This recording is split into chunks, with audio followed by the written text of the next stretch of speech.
I want to talk about a topic that is often operating in the background of our imaginations whenever we read Scripture, and it's powerfully guiding our expectations. And because those assumptions can differ, there can be a kind of disconnect that opens up when believing students take courses in scholarly treatments of the Bible. I want to examine two very popular, very powerful assumptions about how we relate to the Bible, and then weigh in with my own approach. I'm going to call the first assumption top down. We relate to the Bible because we are standing under the Word, and the Word is standing in for God Himself. God uses the Bible to speak to me.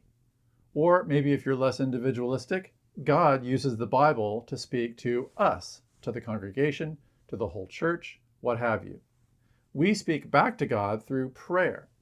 So the Bible really stands above us. This model is powerful throughout the Christian church. I want to highlight two forms that are pretty influential in my context. The pietist evangelical tradition sees the Bible as essentially God's message to us. One student a long time ago called it God's love letter to us. The fundamentalist tradition, which can overlap considerably, wants to emphasize the Bible's truth and accuracy. While those two approaches differ in some pretty significant ways, Christians can take on both of them.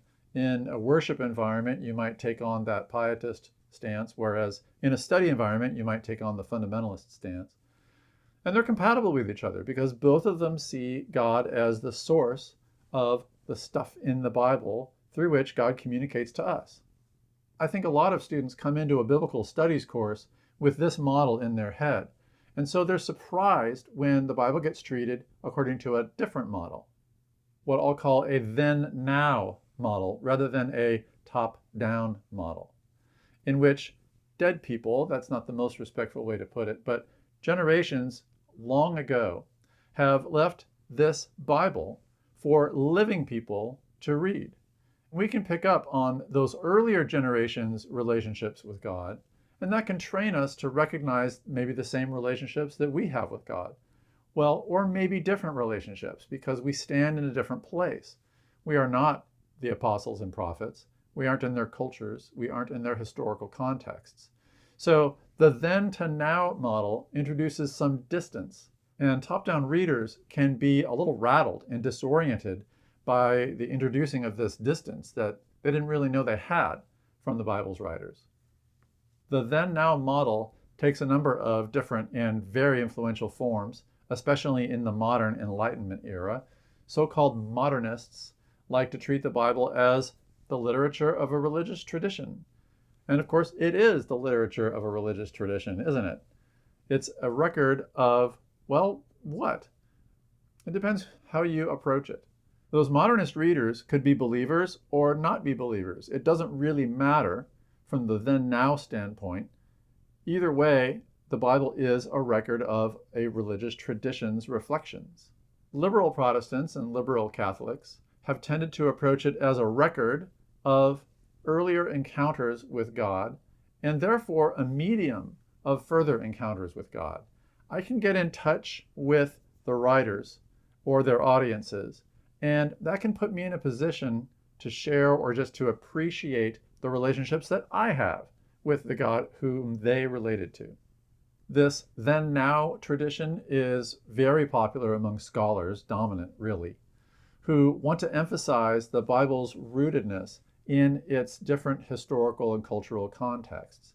We won't understand these messages unless we understand them as the products of their times. And when we understand them as the products of their times, it puts us in a position to take on the mindset of the author or the audience.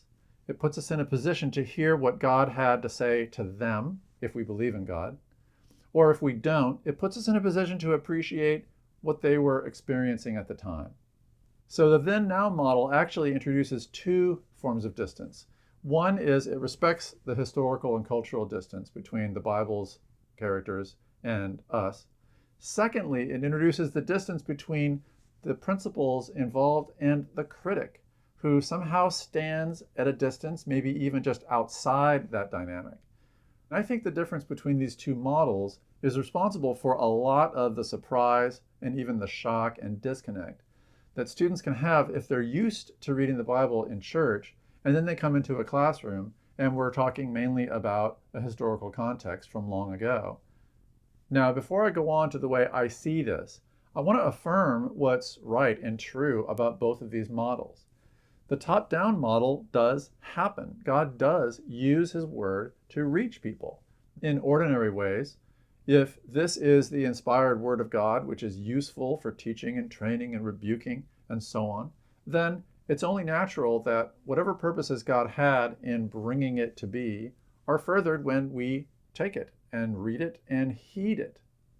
God's top-down action can also happen in supernatural or extraordinary ways, when God uses a moment to show someone a message from that word. Famously, this is the moment of St. Augustine's conversion, when he was agonizing over why he couldn't be pure the way he wanted to, but didn't exactly want to. And he heard some kids shouting, "Take it and read, take it and read." And he went and he opened up his Bible to Romans 13:13. And it was as if God used that verse to speak to him personally. Put on the Lord Jesus Christ. And that was all he needed to hear. So the top-down method happens. God uses Scripture in those ways. The then-now relationship is also obviously true. These are writings from long ago, from across cultural boundaries, and we take them up and appropriate them from our boundaries. And those distances matter. Those distances exist. What we do with those distances, or if you like, what God does with those distances, doesn't mean they're not there in the first place. The then-now model has been a powerful force in helping us understand the Bible better, more precisely, because we honor the contexts in which it originated.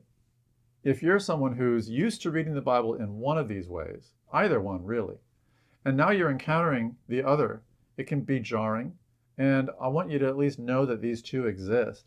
They're not necessarily incompatible. Plenty of biblical scholars are also believers in the Bible as the Word of God. But each of these approaches has trouble accommodating the other. If God just speaks to us through Scripture, why is the original context so important?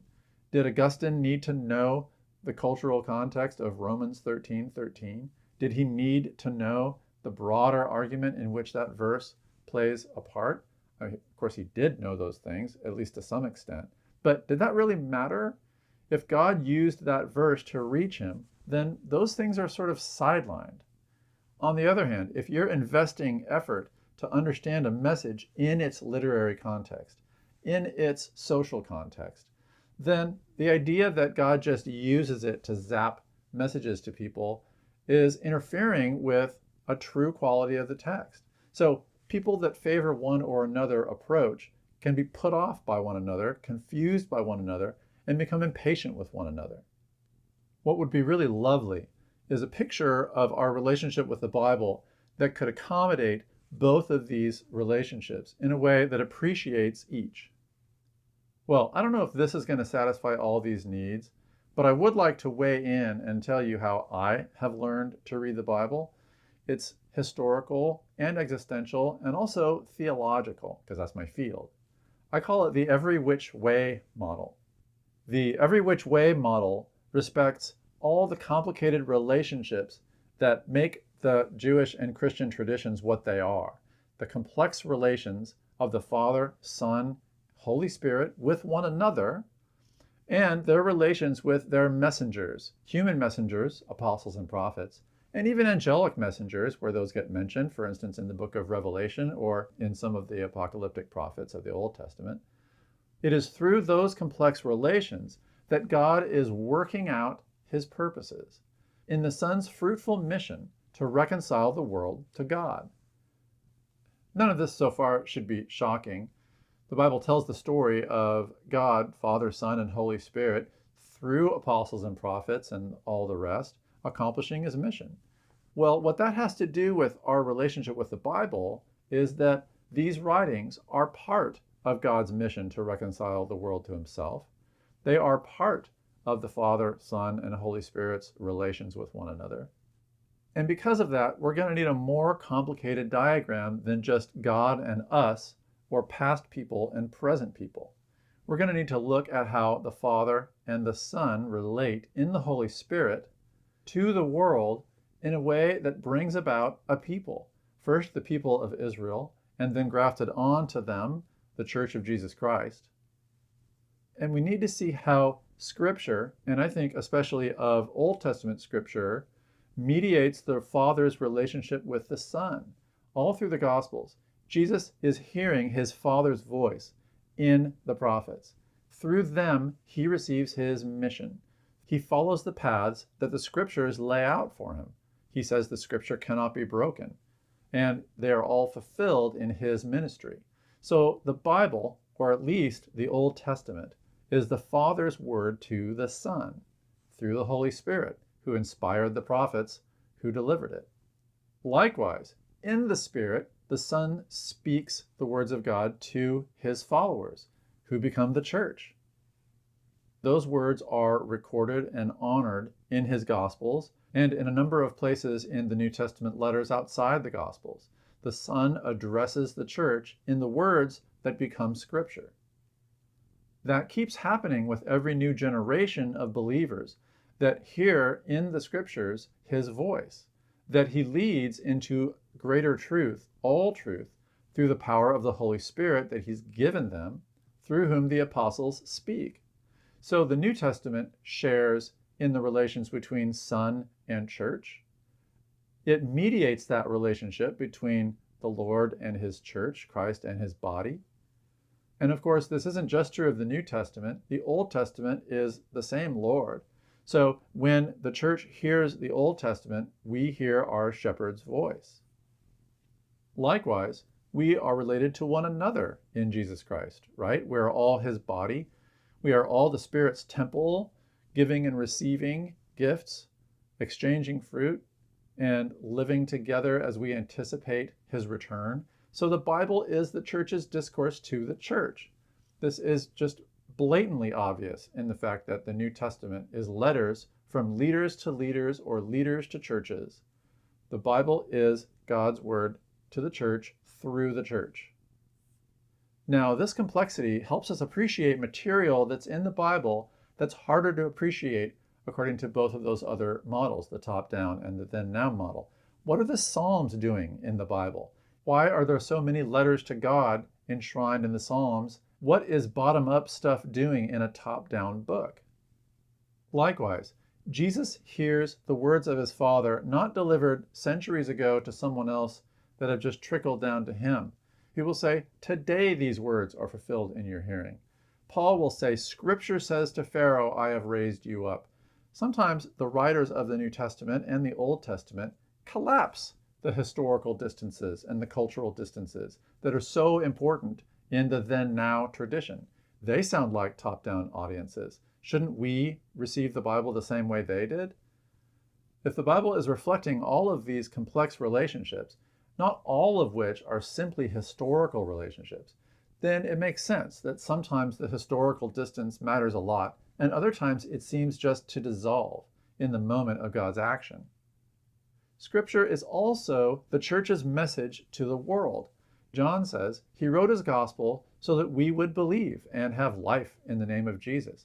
He isn't just writing to believers. He's writing to non-believers. He's writing to skeptics, telling the story of Thomas so that skeptics might hear and consider and change their view. So the Bible plays a role in God's mission to the world, to the ends of the earth. Bible translators certainly know this. Bible translation is a huge priority in world evangelism and in world mission. And this model explains why, because all of this is part of God's mission to reconcile the world to himself through Jesus Christ. The Bible shares in the work of the kingdom's ambassadors to where the kingdom isn't known, and it mediates the presence of the kingdom and the acknowledgement and the visibility of the kingdom in those contexts where it isn't known yet. So our relationships with the Bible are as rich as our relationships with God and with one another. The Bible is a means and a reflection of those relationships. It isn't really going to be simplified, distilled down into a top-down object. It's not even going to be simplified into a then-now object. It has those qualities, but you can't reduce it to those qualities. In fact, I would say rather the opposite. As we come to a deeper understanding of our relatedness to one another, not just neighbors, but generations, as we discover our relatedness to Abraham, Isaac, and Jacob, to the exiles living outside Israel, as we discover our relatedness to the Jews and Gentiles in the first century who were first working out the implications of the Gospels, we are in a position to understand better what the Bible is, because our relatedness and its relatedness reflect each other. I think this helps explain why, over the centuries and across cultures, the church has found so many fruitful uses of Scripture, fruitful uses that fall outside the models that I already mentioned. In the same way that we come to appreciate more and more nuance in our long-term relationships, family relationships, friendships, etc., we're going to come to understand more and more depth of the mystery of our relatedness with God and through God. And our relationships with Scripture are just going to get more and more rich and nuanced along the way. So, in your life with the Bible, look for 3 big sets of relationships that you belong to.